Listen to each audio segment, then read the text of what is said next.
நாங்கள் எல்லாம் தெரியும் நம்ம வாதிக்கவும் இல்லை, தௌஹீத் ஜமாத்துக்கு எல்லாம் தெரியும் நம்ம வாதிக்கவும். நாம் என்ன சொல்கிறோம், எந்த சட்டம் சொன்னாலும் எங்கிருந்து சொல்ல வேண்டும்? வஹீயிலிருந்து சொல்ல வேண்டும். நீ எந்த சட்டம் சொன்னாலும் எங்கிருந்து சொல்ல வேண்டும்? சுன்னாவிலிருந்து சொல்ல வேண்டும். அப்போ அதான் நம்ம தௌஹீத் ஜமாத் என்ன சொல்கிறோம், அறிஞர்களின் கருத்தை மேற்கோள் காட்டக்கூடாது என்பது நம்முடைய கருத்து அல்ல. எந்த அறிஞரின் கருத்தாக இருந்தாலும், சஹாபாக்கள் கருத்தாக இருக்கட்டும், முன்வாழ்ந்த இமாம்களின் கருத்தாக இருக்கட்டும், தற்கால அறிஞர்களின் கருத்தாக இருக்கட்டும், இனி வரக்கூடிய அறிஞர்கள் நிறைய வரது அவங்களுடைய கருத்தாக இருக்கட்டும், யாருடைய கருத்தாக இருந்தாலும் அவன் சொல்வது எதன் அடிப்படையில் இருக்க வேண்டும்? வஹி அடிப்படை இருந்தால் மட்டும் மார்க்கமாக எடுத்துக்கிடுங்க. வஹி இல்லாத ஒன்றை நூற்றுக்கணக்கான சட்டங்களில் வஹியுடைய அந்தஸ்தில் வைத்து பார்க்கிறார்கள். காரிஜியா அப்படித்தானே உண்டாச்சு, முஅத்தஸிலா அப்படித்தானே உண்டாச்சு, முர்ஜியா அப்படித்தானே உண்டாச்சு, ராஃபிலியா, எல்லா வழிகட்ட கூட்டங்களும் இப்படிதான் உண்டாச்சு. அஸ்ஸலாமு அலைக்கும். அளவிலா அருளாளனும் நிகரிலா பேரன்புடையவனும் ஆகிய எல்லாம் வல்ல அல்லாஹுவின் திருப்பெயரால் ஆரம்பம் செய்கின்றேன். அன்பிற்குரிய சகோதரர்களே, இந்த தர்பியா நிகழ்விலே வழிகட்ட சலஃபு கொள்கை என்ற தலைப்பில் நாம் இஸ்லாம் தொடர்பான சில அடிப்படைகளையும் வழிகேடுகளையும் நாம் தெரிந்து கொள்ளவிருக்கின்றோம்.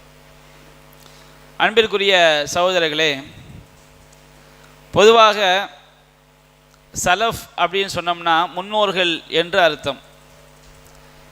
சில நேரங்களில் சில வார்த்தைகள் எந்த விதத்தில் ஒருவருக்கு பெயராக வருகிறது நாம் என்ன செய்ய முடியாது, சொல்ல பல காரணங்கள் இருக்கும்.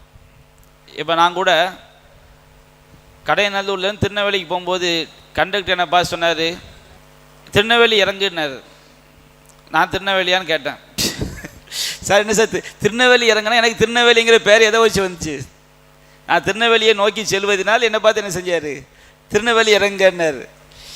அதுமாதிரி நம்ம எல்லாம் பஸ்ஸில் போகும்போது சார் எத்தனை டிக்கெட் இருக்கும்பாங்க. நம்ம எல்லாம் டிக்கெட்டான்னு கேட்டால் நம்ம யாரும் என்ன கிடையாது, டிக்கெட் கிடையாது. நம்ம எல்லாம் டிக்கெட் எடுக்கக்கூடிய ஆட்களாக இருக்கிறதுனால நமக்கு என்ன பேரை வச்சுட்டாங்க, டிக்கெட்டுங்கிற பேரை என்ன செஞ்சிட்டாங்க, வச்சுட்டாங்க.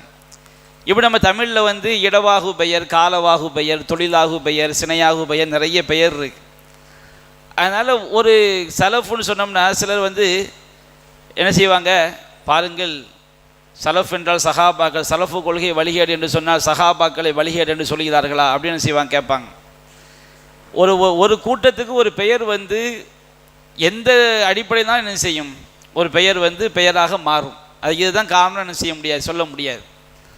அப்போ நாங்கள் சஹாபாக்களை பின்பற்றுகிறோம் என்ற பெயரில் இஸ்லாத்தில் திருக்குர்ஆனும் நபிகள் நாயகம் சொன்ன அடிப்படைகளை தகர்க்கக்கூடிய வழிகட்ட பல அடிப்படைகளை உண்டாக்கக்கூடிய காரணத்தினால் இவர்களை நாம் என்ன செய்கிறோம், வழிகட்ட சலஃபி கொள்கை அப்படின்னு நம்ம சொல்கிறோம்.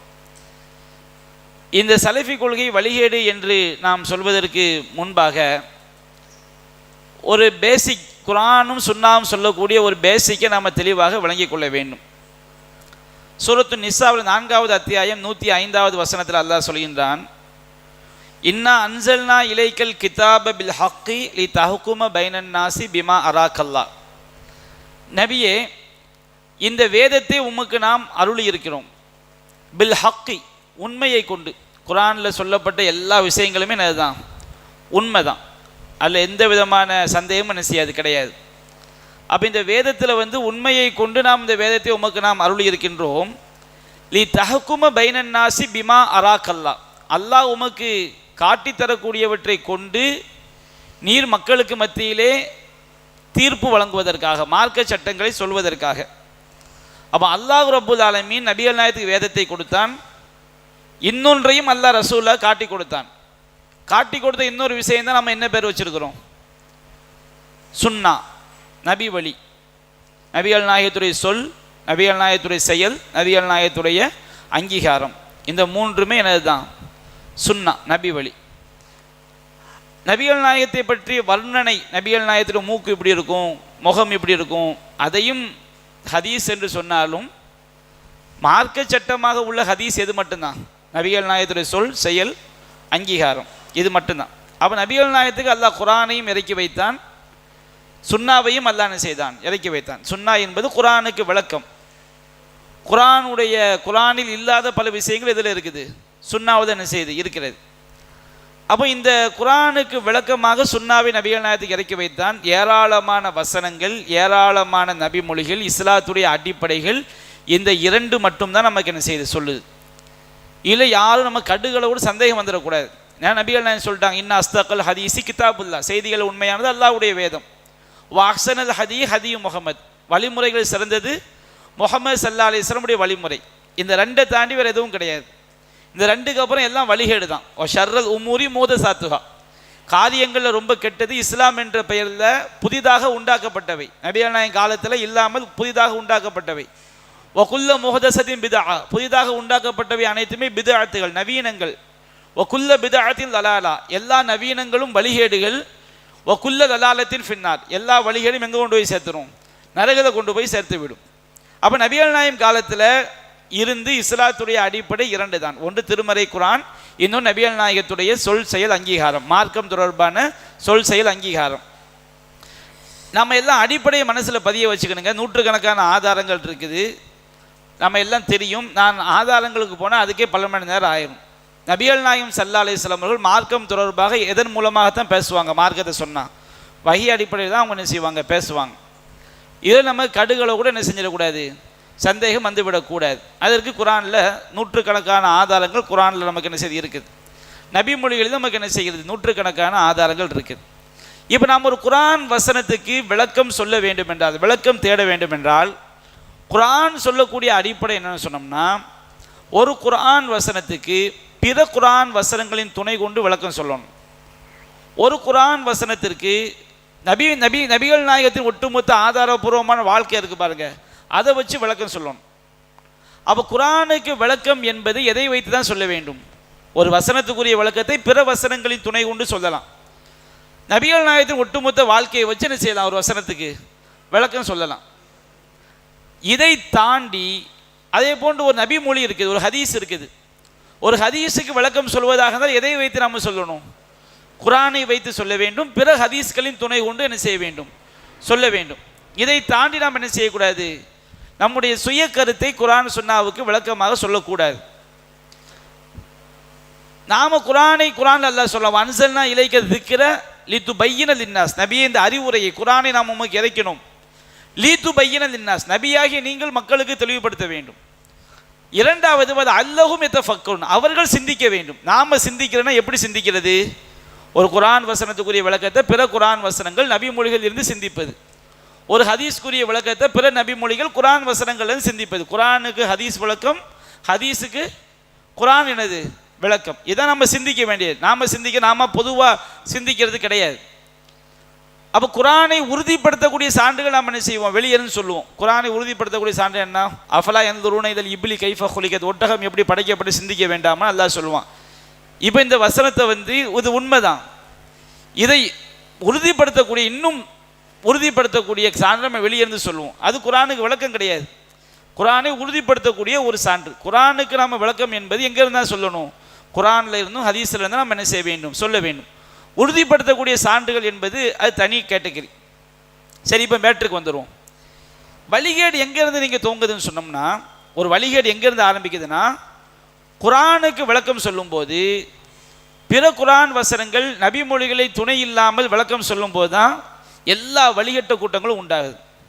உதாரணத்துக்கு ஷாஃபி மதுஹப்ல ஒரு அண்ணன் தன்னுடைய தங்கையோ அக்காவையோ தொட்டுட்டான்னு வச்சுக்கிடுங்க, அவனுக்கு ஒலு முறிஞ்சிடும். நீங்கள் ஒலு செஞ்சுட்டு வர்றீங்க, பெத்த தாய் வர்றாங்க, பெத்த தாய் மேலே லேசாக கை பட்டுட்டுன்னு வச்சுக்கிடுங்க, அவங்களுக்கு என்ன செஞ்சிடும்? ஒலு முறிஞ்சிடும். அல்லது ஒரு 2 வயசு பெண் குழந்தைய ஒரு தகப்பனார் ஒலு செஞ்சு தூக்கிட்டான்னு வச்சுக்கிடுங்க, அவருக்கு என்ன செஞ்சிடும்? ஒலு முறிஞ்சிடும். யாருடைய சட்டம்? ஷாஃபி மதுஹபுடைய சட்டம்.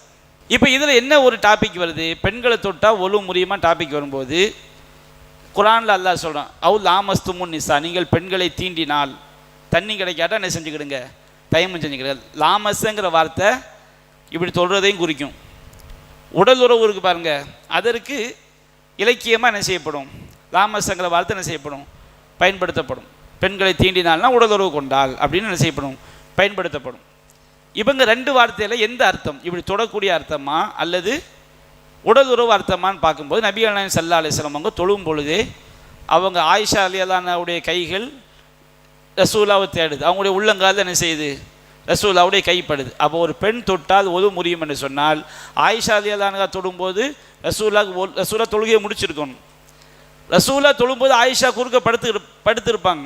வீடு சின்ன வீடு, தன்னுடைய கை விரதால் குத்துவாங்க, காலை மடக்கிடுவாங்க, திரும்ப என்ன செய்வாங்க, ரசூலா தொழுவாங்க. அப்போ தொழும்போது ரசூலா என்ன செஞ்சுருக்கிறாங்க, ஆயிஷா ரலியல்லாஹு அவர்களை தொட்டு இருக்கிறார், தீண்டி இருக்கிறார்கள். ஆயிஷாவுடைய விரல் யாரை தொட்டு இருக்குது, ரசூலாவுடைய கால் பாதங்கள் என்ன செய்திருக்கிறது, தொட்டு இருக்கிறது. நபிகள் நாயகம் ஸல்லல்லாஹு அலைஹி வஸல்லம் தன்னுடைய பேத்தி உமாமாங்கிற சிறுமியை வச்சுக்கிட்டு என்ன செய்வாங்க, தொழுவாங்க. சுஜூதுக்கு போகும்போது என்ன செஞ்சுக்கிடுவாங்க, இறக்கி விட்டுக்கிடுவாங்க. இப்படிலாம் ரசூலா தொழுது இருக்கிறாங்க. அப்போ தொட்டா ஒழு முடியும்னா ரசூலாவுடைய நடைமுறை அதுக்கு மாற்றமாக இருக்குமா, இருக்காது. அப்போ இங்கே தொழுதல் என்பது எதைத்தான் குறிக்கும், உடல் உறவைத்தான் குறிக்கும். அப்படிங்கிற முடிவுக்கு நாம் எதை வச்சே வந்துடலாம், சுன்னாவை செஞ்சால் வந்துடலாம். இதை இப்போ மசகு செய்கிறது, வம்சஹூபி ரூசிக்கும்னு குரானில் வருது, நீங்கள் மசகு செய்யுங்கன்னு சொல்லி. அவன் ஆய்வுக்கு போகிறான். மசகு என்றால் தலைமுடியை முழுவதும் தடவினாலும் மசகு தான், இப்படி தொட்டு எப்படி இருந்தாலும் என்னது தான், மசகு தான். அதனால் சாஃபி மதுஹப் சட்டம் என்ன, இப்படி தொட்டு இப்படின்னா போதும். இந்த ஆய்வு எதுக்குன்னு கேட்குறேன்.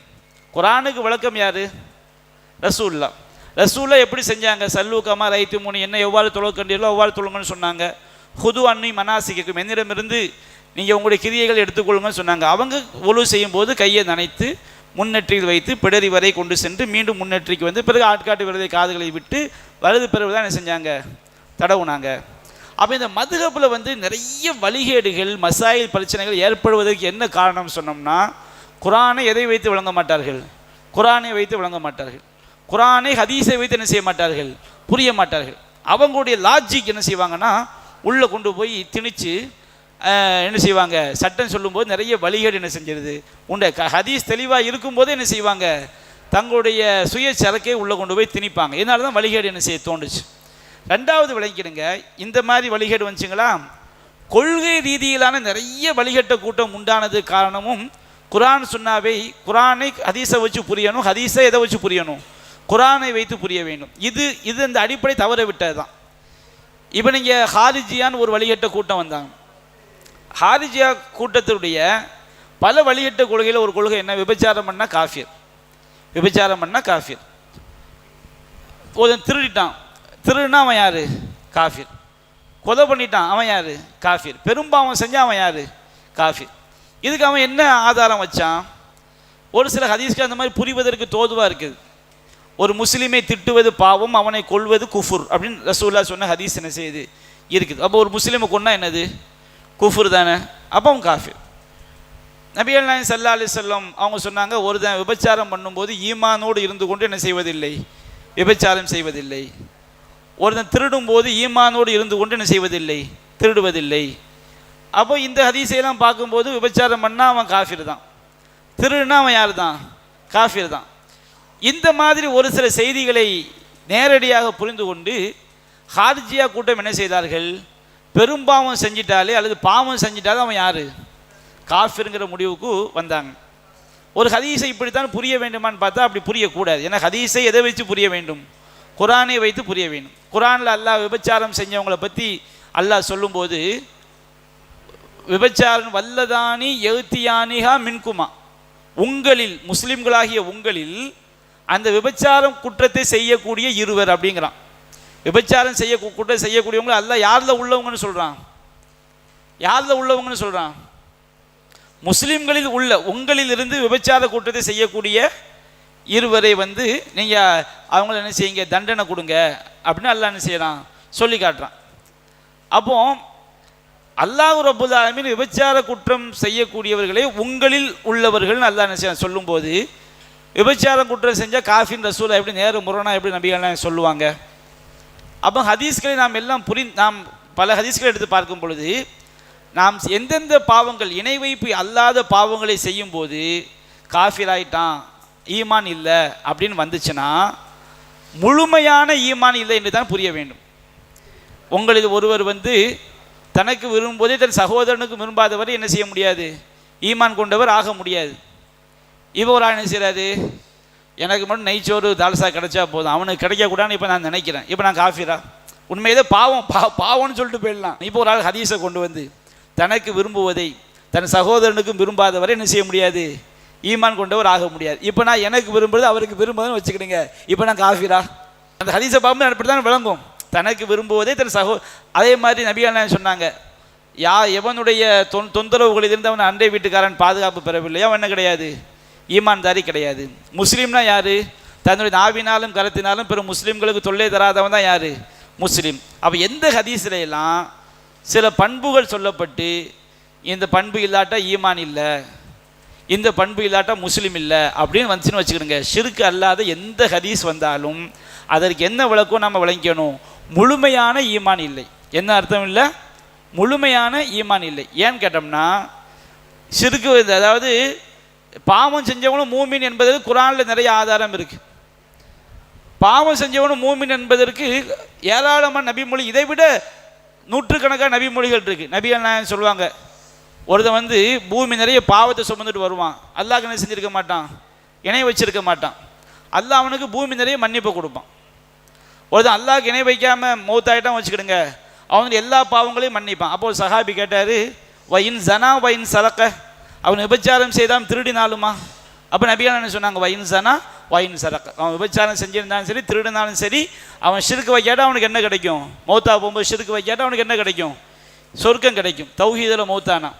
அப்போ இப்படி பெரும்பாவம் செய்தவர்கள் காஃபிராக மாட்டார்கள் என்பதற்கு நூற்றுக்கணக்கான ஆதாரங்கள் இருக்கும் பொழுது ஒரு செய்தியை மட்டும் ஈமான் இல்லைன்னு வந்து விட்டுனா அந்த செய்தி எப்படி புரிஞ்சுக்கணும், முழுமையான ஈமான் இல்லை, அவன் ஈமான் தாலி தான், ஈமான் பண்பு ஈமானுக்குரிய பண்பு அவன்கிட்ட என்ன செய்யலை இல்லை, இப்படி தான் என்ன செய்யணும் புரியணும்.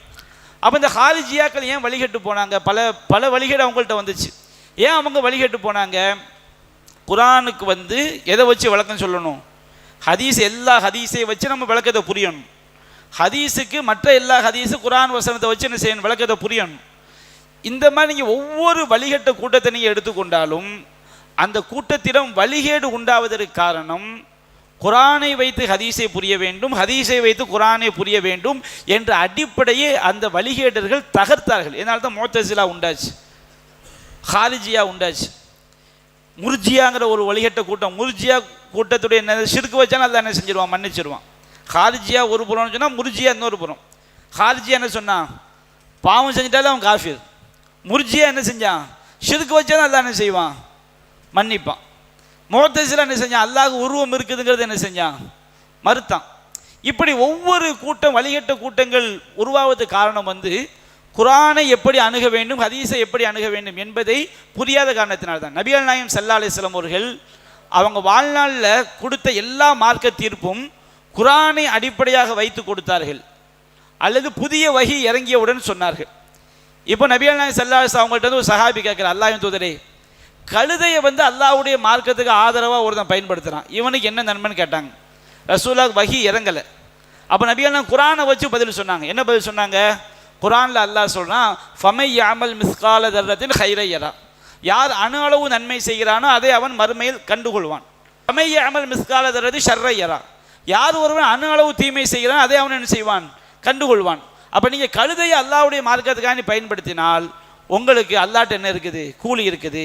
அப்போ ரசூலுல்லாஹ்வுடைய இந்த தீர்ப்பு எதை வைத்து அவர்கள் சிந்தித்து கொடுத்தார்கள், நபிகள் நாயகம் ஸல்லல்லாஹு அலைஹி வஸல்லம் வஹியை வச்சு என்ன செஞ்சாங்க, சிந்திச்சு தீர்ப்பு கொடுத்தாங்க. நபிகள் நாயகத்துடைய தீர்ப்புகள் நீங்கள் பார்த்தீங்கன்னா சில தீர்ப்புகள் வந்து வஹியை சிந்தித்து ரசூலுல்லாஹ் என்ன செஞ்சுருப்பாங்க, தீர்ப்பு சொல்லியிருப்பாங்க.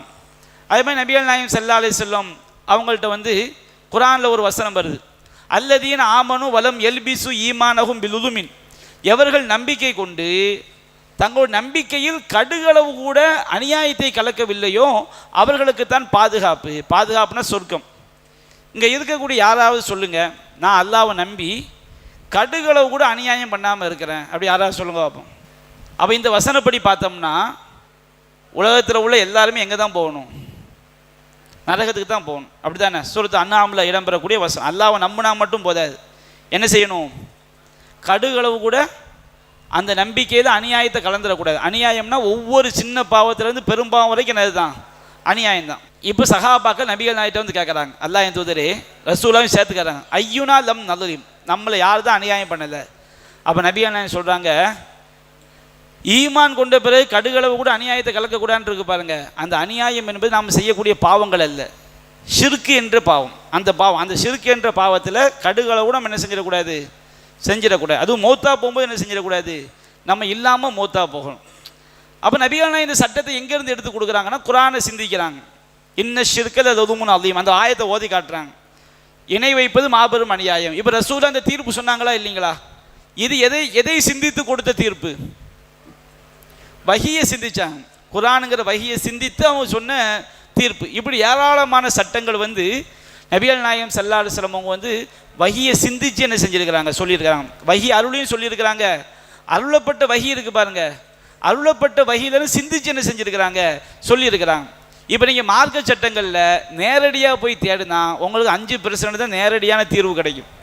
95% தீர்வு எதில் தான் இருக்குது? குர்ஆனை சிந்திக்கிறதுல, ஹதீஸை சிந்திக்கிறதுல தீர்வு இருக்குது. அப்போ நாம் என்ன சொல்கிறோம்? மார்க்கத்துடைய அடிப்படை குர்ஆன் ஹதீஸ் மட்டும்தான். நீங்கள் எந்த ஒரு சட்டம் சொல்லதாக இருந்தாலும் வஹியை சிந்திங்க, குர்ஆனை சிந்திங்க, குர்ஆனை படிங்க, ஹதீஸை தேடுங்க. எந்த அறிஞருடைய கூற்றை வேண்டுமானாலும் படிங்கள். அந்த அறிஞர் எதன் அடிப்படையில் தீர்ப்பை சொல்லியிருக்கணும், எதன் அடிப்படையில் சொல்லியிருக்கணும்? குர்ஆனை அவர் ஆதாரம் காட்டி சொல்லியிருக்கணும், ஹதீஸ் அவர் ஆதாரம் காட்டி சொல்லியிருக்கணும். எந்த அறிஞர் தீர்ப்புனாலும் நீங்கள் என்ன செய்யுங்க, எடுத்துக்கிடுங்க. இப்போ நம்ம தௌஹீத் ஜமாத் நாம் இருக்கிறோமே, நாம் குர்ஆனை மட்டும் பார்த்துட்டா மக்கள்கிட்ட பேசிக்கிட்டு இருக்கிறோம், அப்படி பேச மாட்டோம். அல்லாஹ்வுடைய கிருபையில் ஏராளமான அறிஞருடைய நூல்கள் என்ன செய்கிறோம், படிக்கத்தான் செய்கிறோம். படித்து எதை கழிப்போம்னு சொன்னோம்னா லைஃபான ஹதீஸ்லன்னு சொன்னால் அதை கழிச்சிருவோம். அவங்க குர்ஆனில் இல்லாத அடிப்படையில் விளங்கியிருந்தாங்கன்னா அதையும் கழிச்சிருவோம். எதை அவங்க குர்ஆன்லேருந்து கரெக்டாக விளங்கி சொல்கிறாங்களோ அதை என்ன செய்வோம், மார்க்க இந்த அறிஞர் இப்படி விளங்கி இருக்கிறது கரெக்டாக இருக்குது, நம்ம இதை என்ன செய்வோம், தீர்வாக சொல்லுவோம். அது அந்த அறிஞருடைய கருத்தை எடுப்பது கிடையாது. அல்லாஹ் ரப்புல் ஆலமீன் எல்லோருக்கும் ஞானத்தை ஒரே மாதிரி கொடுக்கல. அல்லாஹ் ரப்புல் ஆலமீன் யூத்தில் ஹிக்மத மையஷாவ், தான் நாடியோருக்கு அல்லாஹ் என்ன செய்கின்றான், ஞானத்தை கொடுக்கின்றான். வமை யூத்தல் ஹிக்மத ஃபகத் ஊத்திய ஹைரன் கஸ்தீரா, யாருக்கு ஞானம் வழங்கப்பட்டிருக்கிறதோ அவர் ஏராளமான பாக்கியம் என்ன செய்யப்பட்டு விட்டார், வழங்கப்பட்டு விட்டார். அப்போ நமக்கு குர்ஆன் சுன்னாவிலிருந்து ஞானத்தை அல்லாஹ் எல்லோருக்கும் சமமாக கொடுக்க மாட்டான். ஒருவனுக்கு உதிக்காத ஞானத்தை இன்னொருவனுக்கு அல்லாஹ் என்ன செய்வான், சிந்திக்கும் போது கொடுப்பான்.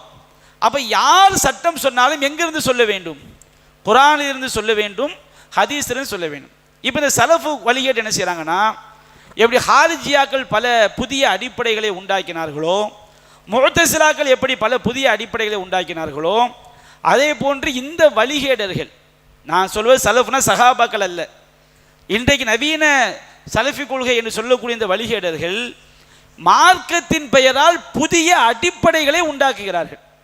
என்ன அடிப்படை உண்டாக்குகிறார்கள்? குர்ஆன் சுன்னாவை சஹாபாக்கள் விளங்கியது போன்றுதான் விளங்க வேண்டும் அப்படிங்கிறாங்க. அதுக்கு அவங்க துணை அதை நியாயப்படுத்த என்ன கேள்வி கேட்குறாங்க தெரியுமா?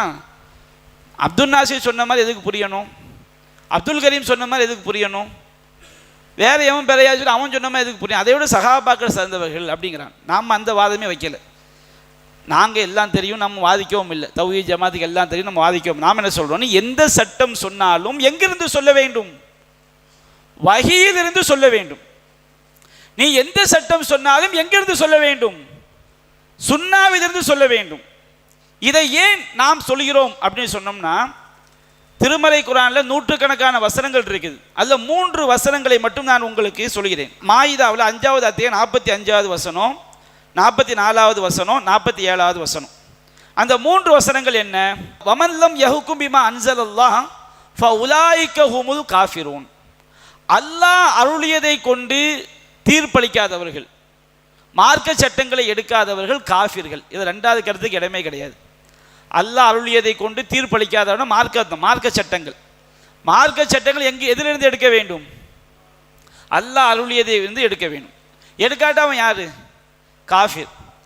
45ல் அல்லாஹ் சொல்றான், வமல்லம் யஹ்கும் பிமா அன்ஸலல்லாஹ் ஃபஉலாயிக ஹுமுல் ஸாலிமூன், அல்லாஹ் அருளியதை கொண்டு மார்க்க சட்டங்களை எடுக்காதவர்கள், சொல்லாதவர்கள், தீர்ப்பளிக்காதவர்கள் அநியாயக்காரர்கள். 47ல் அல்லாஹ் சொல்றான், வமல்லம் யஹ்கும் பிமா அன்ஸலல்லாஹ் ஃபஉலாயிக ஹுமுல் ஃபாசிகூன், அல்லாஹ் அருளியதை கொண்டு மார்க்க சட்டங்களை சொல்லாதவர்கள், தீர்ப்பளிக்காதவர்கள் பாவிகள். இப்போ நம்ம அல்லாஹ் அருளியதை கொண்டு நாம் தீர்ப்பளிக்காவிட்டால் சில நேரங்களில் பாவி ஆயிடுவோம், சில நேரங்களில் அநியாயக்காரன் ஆயிடுவோம், சில நேரத்தில் காஃபிர் ஆயிடுவோம். நம்ம எப்போ பாவி ஆகிறோம்னு சொன்னோம்னா, எனக்கு அல்லாஹ் அவருடைய சட்டம் தான் கரெக்டு நல்ல தெரியும், அல்லாஹ் அவருடைய சட்டம் தான் சரின்னு எனக்கு தெரியும். தெரிஞ்சுக்கிட்டு என்னுடைய சுயலாபத்துக்கான சட்டத்தை நான் தீர்ப்பாக எடுக்க மாட்டேன், பின்பற்ற மாட்டேன். வரதட்சணை வாங்குறது தப்புன்னு எனக்கு நல்ல தெரியும்னு வச்சுக்கிடுங்க. ஒரு தினம் நல்ல தெரியுது வரதட்சணை வாங்குறது என்னது தப்பு. இவன் என்ன செய்யறான், அவனுடைய சுய லாபத்துக்காண்டி பொண்ணு வீட்டிலேருந்து பல இன்வெர்ட்ரு கிடைக்கும், ஃப்ரிட்ஜு கிடைக்கும், பணம் கிடைக்கும் அப்படிங்கிறதுக்காண்டி இந்த வசனத்துக்கு மாற்றமாக வரதட்சணை வாங்குறான். இவன் அல்லாஹ் சொன்னதை கொண்டு தீர்ப்பெடுத்திருக்கிறானா, அவனுடைய மனோ இச்சைப்படி தீர்ப்பெடுத்திருக்கிறானா? மனோ இச்சைப்படி. ஆனால் அவன் அல்லாஹ் சொன்ன கரெக்டுன்னு அவன் மனசு நம்பிக்கிட்டு செய்கிறான். அல்லாஹ் சொன்னது சரி, ஆனால் பாவம் செய்கிறான், அப்படி தானே செய்வான். சாராயம் குடிக்கக்கூடாதுன்னு தெரியும், பாவம்னு தெரியும், ஆனால் என்ன செய்வான், சாராயத்தை குடிப்பான். இந்த கேட்டகரியில் இருந்தால் மட்டும்தான் பாவம்னு ஒத்துக்கிட்டு செஞ்சான். அல்லாஹ் சொன்னது சரி, நான் மீறன்னு ஒத்துக்கிட்டு செய்கிறான். ஒருத்தனுக்கு வட்டி வாங்குறது தப்புன்னு நல்ல தெரியுது, அல்லாஹ் சொன்னதான் கரெக்டு, வட்டி வாங்குறான். இவங்கள்லாம் அல்லாஹ் சொன்னதை கொண்டு தீர்ப்பளிக்கலை, தீர்ப்பு எடுக்கலை. ஆனால் இவன் அல்லாஹ் சொன்னதை மறுக்கலை, இவன் அல்லாஹ் சொன்னதை என்ன செய்யலை, மறுக்கலை. இதனால் இவன் பாவி. அல்லாஹ் சொன்னது சரின்னு நம்பிக்கிட்டு இறைவன் சொன்னதை கொண்டு தீர்ப்பெடுக்கவில்லை என்றால், பின்பற்றவில்லை என இவங்கள்லாம் யார், பாவி. இப்போ ஒரு சில பாவம் செய்கிறதோடு இருக்க மாட்டான், அல்லாஹ் சொன்னது சரின்னு தெரியும், அநியாயம் பண்ணுவான். எப்படி அநியாயம் பண்ணுவான்? இப்போ நான் எனக்கு 2 குழந்தைகள் இருக்கிறாங்க வச்சுக்கிடுங்க. நான் அன்பளிப்பு செய்யும்போது என்ன செய்யணும், சமமாக என்ன செய்யணும், செய்யணும். எனக்கு தெரியும் ரசூலுல்லாஹ் சொன்னது தான் கரெக்டு. நான் என்ன செய்கிறேன், ஒருத்தனை பழி வாங்கணுங்கிறதுக்காண்டி ஒருத்தனுக்கு கொடுத்துட்டு ஒருத்தனுக்கு என்ன செய்கிறேன், துரோகம் பண்ணுறேன், அநியாயம் பண்ணுறேன், அடுத்தவனுக்கு பாதிப்பு உண்டாக்குறேன். ஆனால் எனக்கு தெரியும் அல்லாஹ் சொன்னது தான் கரெக்டு, நம்ம செய்கிற தப்புன்னு தெரியும். இருந்தாலும் ஒருத்தனை பழி வாங்க வேண்டும் என்பதற்கு நான் அப்படி என்ன செய்கிறேன். அவதூறு பரப்ப எனக்கு பாவம்னு தெரியும், அவதூறு பரப்புறது நிறைய பேருக்கு அயோக்கியர்களுக்கு பாவம்னு தெரியும். தெரிஞ்சுக்கிட்டு அவனே அவதூறை உண்டாக்கி என்ன செய்வான், பரப்புவான். அவன் செய்வது அவதூறு தான் அவனுக்கு 100 தடவை தெரியும்ல. இப்போ நான் நம்ம ஜமாத்தில் ஏதோ ஒன்று அறிவித்தாங்க, ஒரு பேனரை தூக்கிட்டு இப்படி நிற்கிறேன். ஏதோ ஒரு கண்டிச்சு வீட்டில் வச்சு கொரோனாவை போட்டோம்ல, ஒரு பேனரை வச்சுக்கிட்டு இப்படி நிற்கிறோம். அந்த பேனரை அப்படி கட் பண்ணிவிட்டு, தமிழ்நாடு தௌஹீத் ஜமாத் மாநில தலைமைக்கு வசூல் கொடுக்காதீர்கள், நாங்கள் ஊழல் செய்து விட்டோம்னு சொல்லி என் ஃபோட்டோ வச்சு ஒருத்தன் போடுறான் வச்சுக்கிடுங்க. போடக்கூடிய அந்த ஷைத்தானுக்கு 100% தெரியும் இது நான் பிடிச்சிக்கிட்டு நிற்கிற பேனர் எது கிடையாது, அது அவன் தான் அதை உண்டாக்குறான், அவன் நல்லா தெரியும். தெரிஞ்சுக்கிட்டு என்ன செய்கிறான், இணையதள போராட்டத்தில் அந்த ஃபோட்டோவை கட் பண்ணி அப்படி பரப்பி விட்றான்னு வச்சுக்கிடுங்க. தெரிஞ்சுக்கிட்டு என்ன செய்கிறான், பரப்பி விட்றான். அவனுக்கு 100% துல்லியமாக தெரியும் அதை உண்டாக்கியவனுக்கு நாம் செய்கிறது என்னது தான், அவதூறு தான் தெரியும். தெரிஞ்சுக்கிட்டு பரப்பான். என்ன நோக்கம், அதை நம்புகிற 4 அறியாத மக்கள் இருப்பாங்கள்ல. அப்போ ஒன்றை அவனுக்கு 100% நம்ம செய்கிற அநியாயம் தெரிஞ்சுக்கிட்டு அந்த அநியாயத்தை செய்வான். என்ன நோக்கம், இவன் என்ன செஞ்சிடணும், ஏதாவது ஒரு வகையில் இழிவுபடுத்திடணும். இந்த மாதிரி ஒரு மார்க்க சட்டம் சரின்னு தெரிஞ்சுக்கிட்டு அநியாயம் பண்ணுவான், அடுத்தவனுக்கு துரோகம் பண்ணுவான்.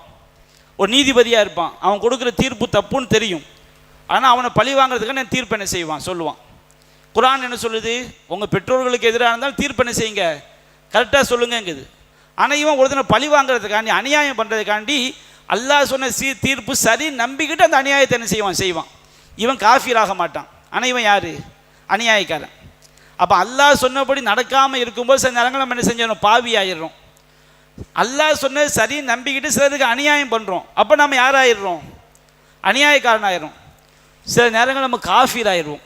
எப்போ காஃபீர் ஆயிடுவோம், அல்லாஹ் சொன்னது தப்பு, நான் நினைப்பது தான் என்னது சரி, அல்லாஹ் சொன்னது தப்பு, நான் நினைப்பது தான் சரின்னு நினைக்கிறோம் வச்சுக்கிடுங்க. இப்போ நாம் யாராயிட்டோம், காஃபீர் ஆகிட்டோம். அப்போ மார்க்கத்தை யோசித்து பாருங்க. ஒருத்தன் அவுலியா பிரார்த்தனையை செவியேற்பான்னு நம்புகிறான், நம்பிக்கிட்டு இறந்தவர்கிட்ட போய் கையேந்துறான். அவுலியா என்ன செய்வார், துவா செஞ்சால் என்ன செய்வார், செவியேற்பார். அப்படி நம்பிக்கிட்டு இறந்தவர்கிட்ட போய் கையேந்துறான். கையேந்தினால் இவன் முஸ்லீமா காஃபிரா, காஃபிர்.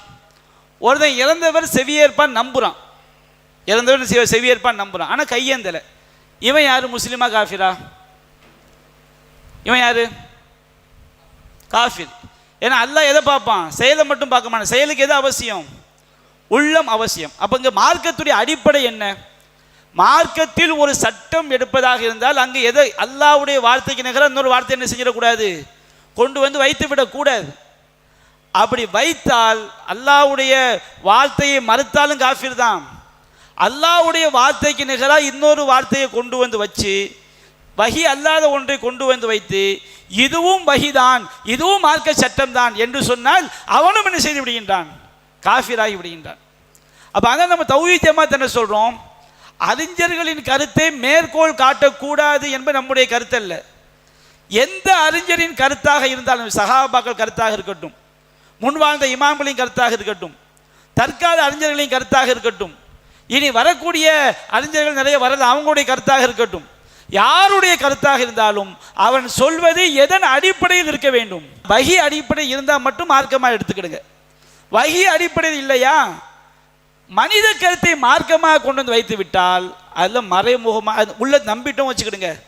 மனித கருத்தை மார்க்கமாக தெரிஞ்சே நம்பிட்டோம் வச்சுக்கிடுங்க, அது குஃபுர். அப்போ இந்த சலபு வழிகள் என்ன செய்கிறாங்க, நீ எந்த கருத்தை புரிவதாக இருந்தாலும் எங்கிருந்து புரியணுங்கிறாங்க, சஹாபாக்கள் புரிந்த மாதிரி இமாம்கள் புரிந்த மாதிரி புரிய வேண்டும் என்கிறார்கள். அப்போ அப்படி ஏன் புரியணும், ஒரு கருத்தை எங்கேருந்து ஹதீஸ்லேருந்து புரிங்க. இப்போ மனுஷரின் அஃபாஸாத்தி ஃபில் உக்கத், முடிச்சுகளில் ஊதக்கூடியவற்றை தீங்கை விட்டும் பாதுகாப்பு தேடுகிறேன். முடிச்சுகளில் ஊதக்கூடியவற்றை தீங்குக்கு நாம் குரான் ஃபுல்லாக தேடி பார்க்கணும், ஹதீஸ் ஃபுல்லாக தேடி பார்க்கணும். ஒரு ஹதீஸ் அது விளக்கமாக வருது, நம்ம விளக்கமாக சொல்கிறோம். நாம் தூங்கும்போது ஷைத்தான் என்ன செய்யலாம், நம்ம பெடலில் வந்து 3 முடிச்சு போடுறான், தூங்கு தூங்கு தூங்குங்கிறான். நம்ம முழிச்சிட்டா ஒரு முடிச்சு என்ன செஞ்சிருது, அவிழ்ந்து விடுகிறது. ஒது செஞ்சிட்டா 2வது முடித்து அவிழ்ந்து விடுகிறது. தொழுது விட்டால் 3வது முடிச்சு அவிழ்ந்து விடுகிறது. அப்போ சைத்தான் வந்து பல வசனங்களில் பெண்பாலாக சைத்தான் செய்யப்படுகான், சொல்லப்படுகான்.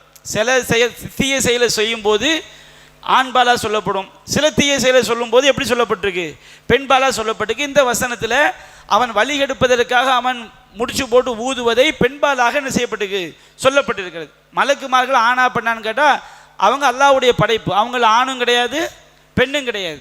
ஆனால் மலக்குமார்கள் நிறைய இடங்களில் பாருங்கள் பெண்பாலாக சொல்லப்பட்டிருக்கும். ஒன் நாசி ஆத்தி கருக்கா, பறிக்கக்கூடியவர்கள் மீது சத்தியம், அது பெண்பால் வார்த்தை தான். ஆனால் அது யாரை குறிக்கும், மலக்குமார்களை குறிக்கும். ஒன் நாஷி தாத்தி நஷ்டா, சுறுசுறுப்பாக இயங்கக்கூடியவர்கள் மீது சத்தியமாக. ஒ சாபி ஹாத்தி சபுகா, நீந்தி செல்லக்கூடியவர்கள் மீது சத்தியமாக. அங்கே யாரும் பெண்பால் தான் மொழிபெயர்க்க மாட்டாங்க. அது மொழிபெயர்த்தா எப்படி தான் மொழிபெயர்க்கணும், நீந்தி செல்லக்கூடிய பெண்கள் மீது சத்தியமாக மொழிபெயர்க்கணும். ஆனால் அப்படி யாரும் மொழிபெயர்க்க மாட்டாங்க. அங்கே எப்படி தான் மொழிபெயர்ப்பாங்க, நீந்தி செல்லக்கூடியவர்கள் மீது சத்தியமாக. முந்தி செல்ல சில ஆளுங்க பிராய்க்கையில் மலக்குமார்களே போட்டுருவாங்க, முந்தி செல்லக்கூடிய வானவர்கள் மீது சத்தியமாக. அதே எப்படி மலக்குமார்களுடைய சில பண்புகள் பெண்பால் பன்மையாக சொல்லப்படுகிறதோ அதே மாதிரி திருமறை குரானில் பல இடங்களில் ஷைத்தானுடைய சில பண்புகள் பெண்பால் பன்மையான செய்யப்பட்டு சொல்லப்பட்டு.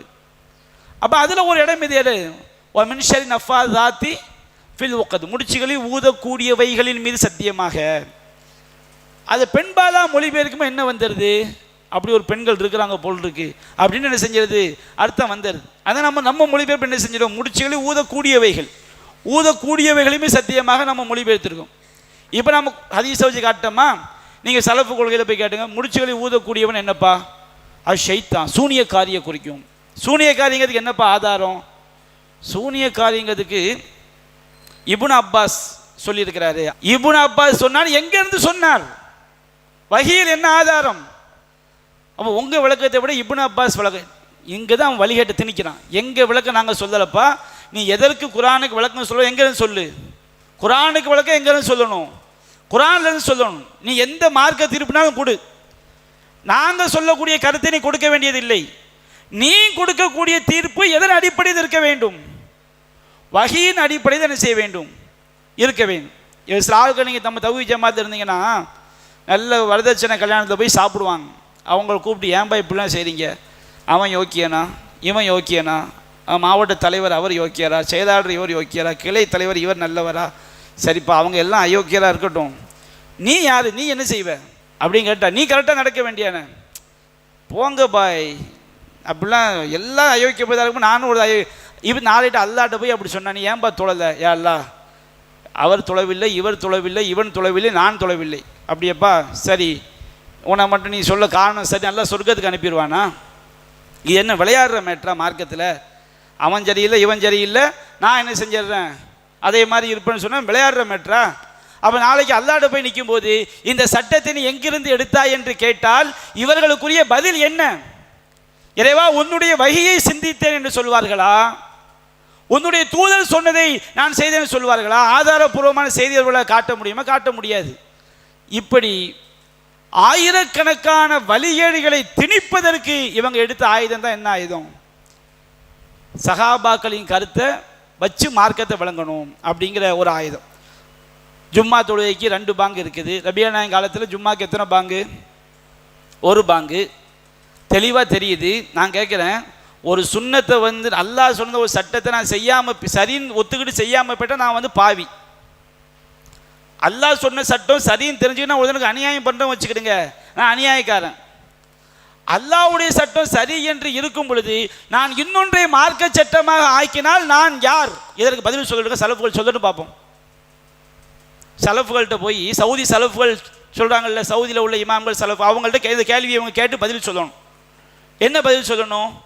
நபிகள் நாயகம் காலத்தில் ஜும்மாக்கு 1 பாங்கு தான் சொல்லப்பட்டிருக்கு. தெளிவாக நபிகள் நாயகத்துடைய வழிமுறை தெளிவாக இருக்கிறது. நீங்கள் இன்றைக்கு ஜும்மாவிற்கு 2 பாங்கள் சொல்கிறீர்களே, இது மசாயில் கருத்து வேறுபாடு. மசாயில் கருத்து வேறுபாடு என்ன? ஒரு ஹதீஸில் 2 பாங்குன்னு ஒரு ஹதீஸில் 1 பாங்குன்னு ஒரு ஆள் இந்த ஹதீஸை எடுத்துக்கிட்டாரு, ஒரு ஆள் அந்த ஹதீஸை எடுத்துக்கிட்டாரு. இதுதான் மசாயில் கருத்து வேறுபாடு. சரிதானே? ஒரு ஹதீஸ் இல்லை, ஒரு ஆள் ஒரு ஹதீஸ் சஹீங்கிறாரு, ஒரு ஆள் ஒரு ஹதீஸை லைஃபுங்கிறாரு.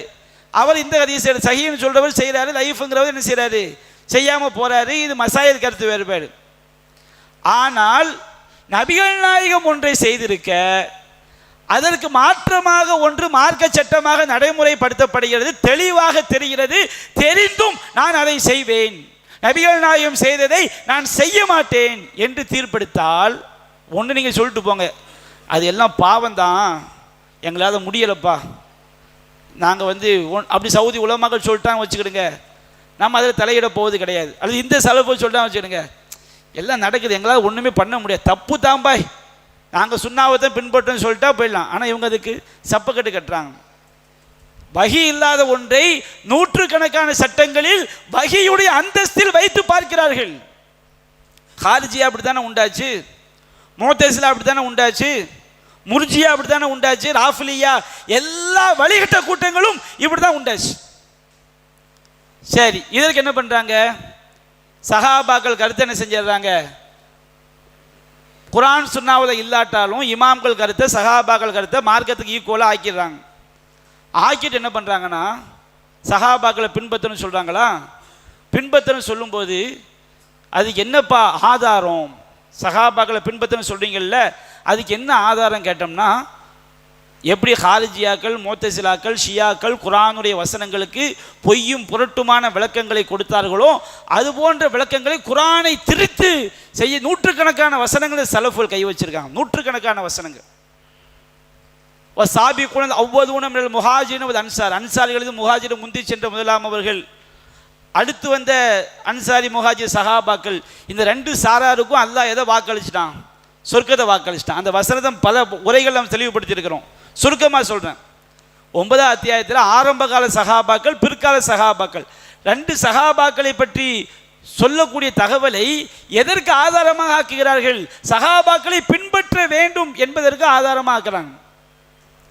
இத்தபங்கிற வார்த்தை இருக்குங்க, இத்தபன்னு வார்த்தை, இத்தபன பின்பற்றினான், பின்பற்றினான் என்பதற்கும் இத்தப, பின் தொடர்ந்தான் என்பது இத்தப. ஒரு ஜனாசா முன்னாடி போகுது, மனித்தபாய் ஜனாசத்த முஸ்லிமின், யார் ஒரு முஸ்லீமுடைய ஜனாசாவிற்கு பின்னால் செல்கிறானோ அவனுக்கு ஒரு தொழுகிற வரைக்கும் போய் தொழுதா 1 கிராத் நன்மை, அடக்கம் செய்கிற வரைக்கும் இருந்தால் 2 கிராத் நன்மை. அப்போ இத்தபங்கிற வார்த்தைக்கு பின் வருதலுங்க அர்த்தம் இருக்குது, பின்பற்றுதலுங்க அர்த்தம் இருக்குது. இங்கு அல்லாஹ் சொல்வது ஆரம்ப கால சஹாபாக்கள், அவர்களுக்கு பின் வந்த மக்கா வெற்றிக்கு பின்னாடி இஸ்லாத்துக்கு வந்து சஹாபாக்கள், இந்த 2 கூட்டத்தையும் அல்லாஹ் செய்து பொருந்தி கொண்டான். இல்லை இல்லை, சஹாபாக்கள் நாம பின்பற்றுறது குறிக்குது. அல்லாஹ் தனக்கு ஈக்குவலாக இன்னொருடைய மனித கருத்தை பின்பற்றுமா அல்லாஹ் சொல்வானா? ஃபமல்லம் யஹ்கும் பிமா அன்ஸலல்லாஹ் ஃபஉலாயிக ஹுமுல் காஃபிரூன். அல்லாஹ் அருளியதை கொண்டு மார்க்க சட்டங்கள் எடுக்காதவர்கள் காஃபிரன் அல்லாஹ் சொன்ன பிறகு எப்படி மனித கருத்துக்களை மார்க்கமாக்குமாறு அல்லாஹ் சொல்வான்? பக்ராவது ஒரு வசனம் வருது, நபிமார்களுக்கு ஒவ்வொரு நபியாக சொல்லி நபிமார்களுக்கு அருளப்பட்ட நம்பிக்கை கொண்டோம் அப்படின்னு சொன்ன பிறகு அல்லாஹ் சஹாபாக்கள் சொல்வான், நீங்கள் எப்படி நபிமார்களுக்கு அருளப்பட்டதை நம்பிக்கை வச்சுருக்கிறீங்களோ அதை மாதிரி அந்த காஃபிர்கள் நம்புனா அவன் யார்? முஸ்லீம்.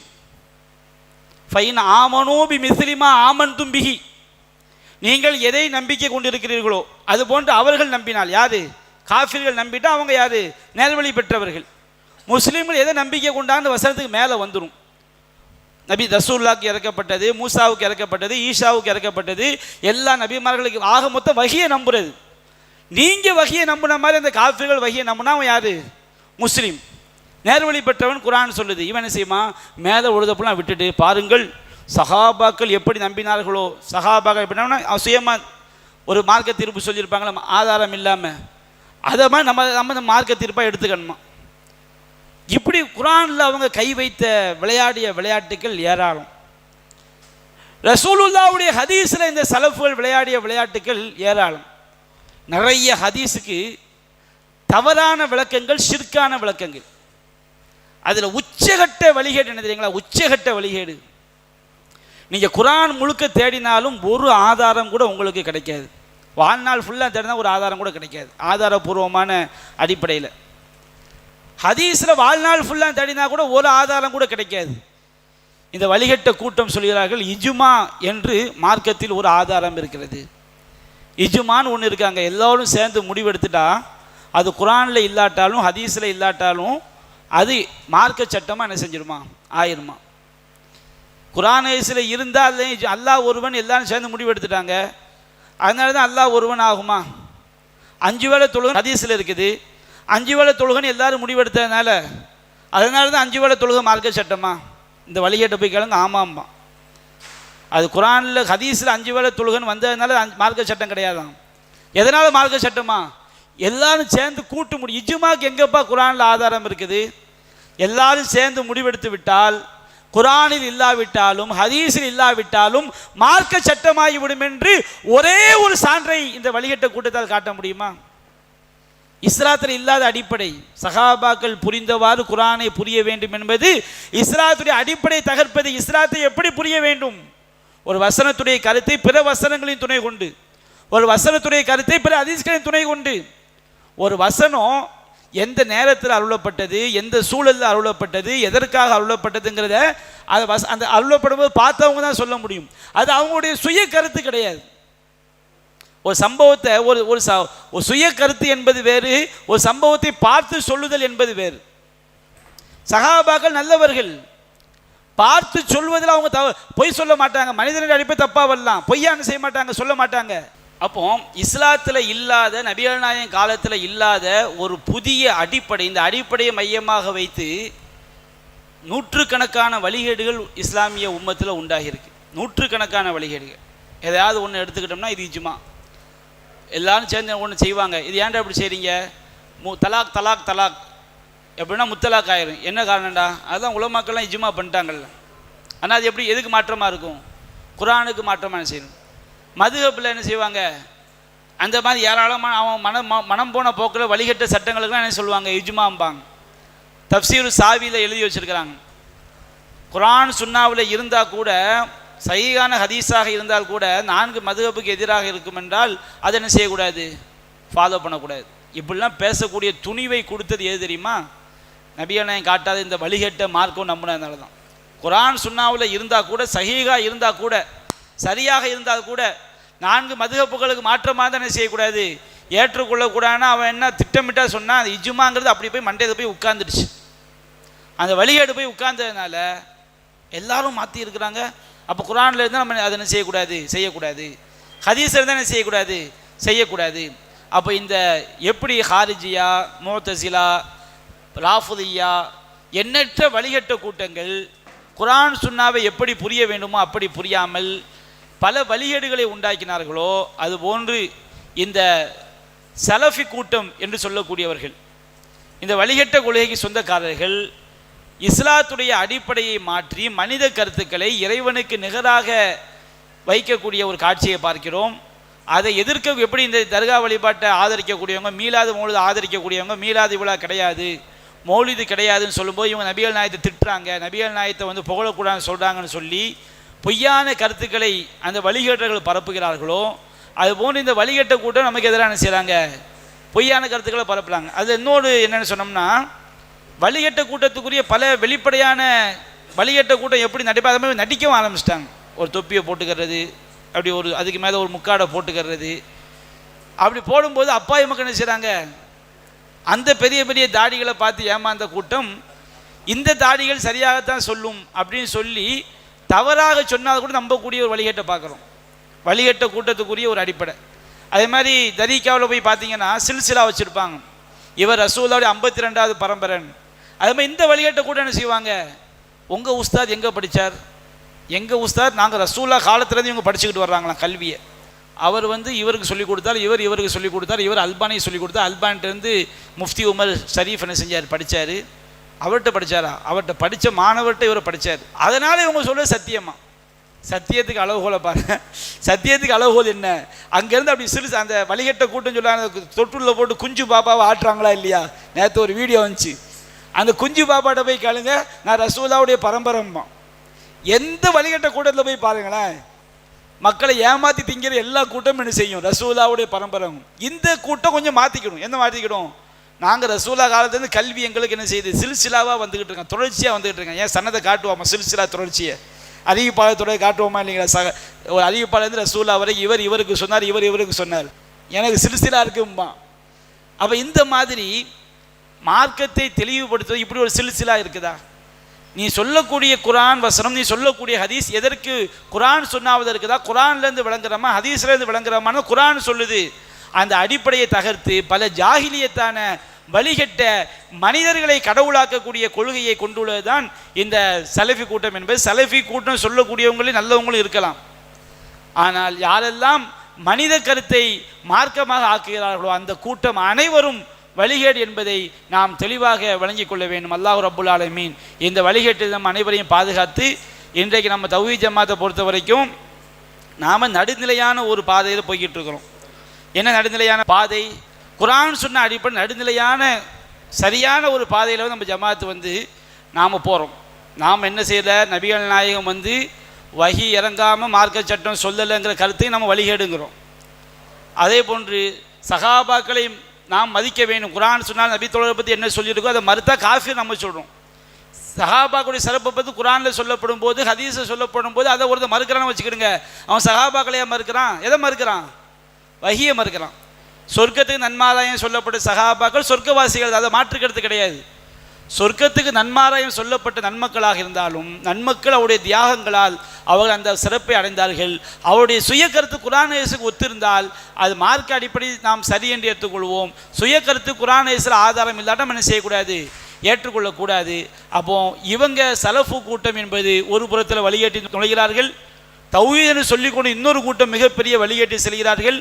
அல்லாஹ் ரப்புல் ஆலமீன் எல்லா வகையிலும் குரான் சுன்னாவை தெளிவாக புரிந்து செயல்படக்கூடிய ஒரு நல்ல ஒரு வாய்ப்பை அல்லாஹ் இந்த ஜமாத்திற்கு கொடுத்திருக்கின்றான். எனவே அதன் அடிப்படையில் நாம் இறுதி வரை ஈமானோடு வாழ்ந்து ஈமானோடு மரணிக்கக்கூடிய நன்மக்களாக அல்லாஹ் நம் அனைவரையும் ஆக்கியல் புரிவானாக என்று கூறி என்னுடைய இந்த தர்பியா நிகழ்வை நிறைவு செய்கிறேன். வாஹிரு தஅவானா அல்ஹம்துலில்லாஹி ரப்பில் ஆலமீன். அஸ்ஸலாமு அலைக்கும் வரஹ்மத்துல்லாஹி வபரகாத்துஹு.